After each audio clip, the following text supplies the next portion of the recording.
What a waste of time, the thought crossed my mind. But I never missed. Well, I started my education path about 13 years ago.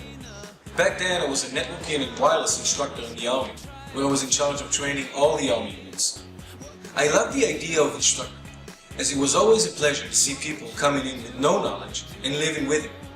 It also encouraged me to find new ways to convey messages and ideas.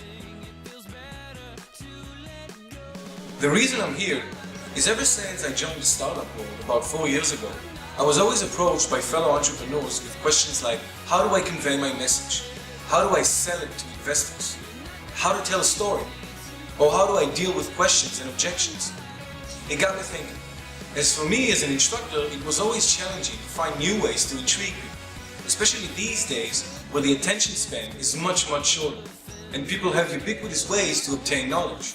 I have delivered a workshop called Effective Presentation Skills for many years for the corporate world. But then I realized that a lot of it is transferable to the startup world, where you also need to convey messages, retain audience focus, inherit certain concept, and most important, get them to connect to you. I have trained people from literally all over the world, and you wouldn't believe how similar people listening to you are. So I took the formula I learned and practiced in the training world and tried to adapt it to my startups. Because training is like selling. You're selling facts.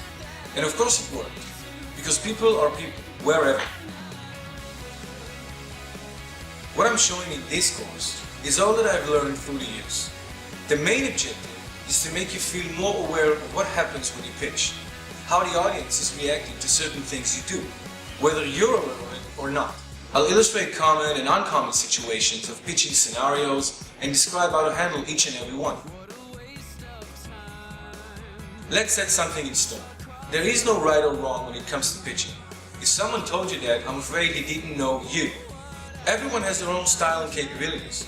And another thing I want people to take from this course are options. I'll provide many things. Some are obvious and some are really esoteric.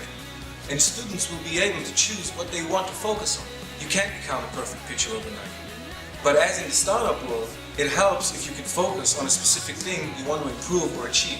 What I love mostly about this workshop is that it's an open discussion rather than just methodologies and techniques. So I encourage my students to always challenge me about situations that happen to them or someone else.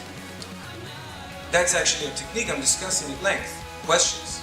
We should always be encouraged to ask questions. So ask me questions.